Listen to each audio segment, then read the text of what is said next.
कुंभ मेला को सिर्फ स्नान तक सीमित कर दिया, लेकिन ये बात है ज्ञान की, ये बात है ध्यान की, ये बात है प्राण की, मान की, दान की, अभिमान की और निर्वाण की। मैं आपको एक रचना के थ्रू इसको समझाने की कोशिश करता हूँ। अविद्या का अंत है ज्ञान। वहां पे बहुत से ज्ञानी संत महात्मा बैठते हैं और लोगों को ज्ञान की बातें बताते हैं।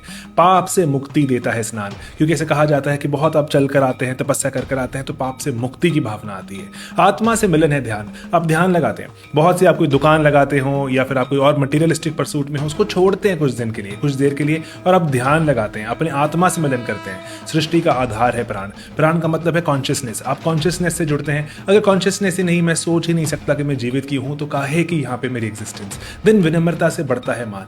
विनम्र रहते हैं आप और भांति भांति के लोगों से मिलते हैं। कास्ट सिस्टम, रिलीजन, सबसे बियॉन्ड जाते हैं। सद्भाव का मूल है दान। आप दान करके और अपने आप से बढ़कर लोगों तक पहुंचने की कोशिश करते हैं। त्याग मिटाता है अभिमान। तो देखो, जब आप त्याग की तरफ बढ़ते हो ना, जब आप सब कुछ त्याग देते हो, एक ही तो जब वो ठंड के मौसम में जब स्नान करते हो, तो चाहे राजा हो चाहे रंक, सभी को अभिमान एकदम से नष्ट हो जाता है। इसीलिए अंत में कहा गया है परम सत्य है निर्वाण, कि निर्वाण की प्राप्ति के लिए सब कुछ करना जरूरी है। इसीलिए महाकुंभ जरूरी है।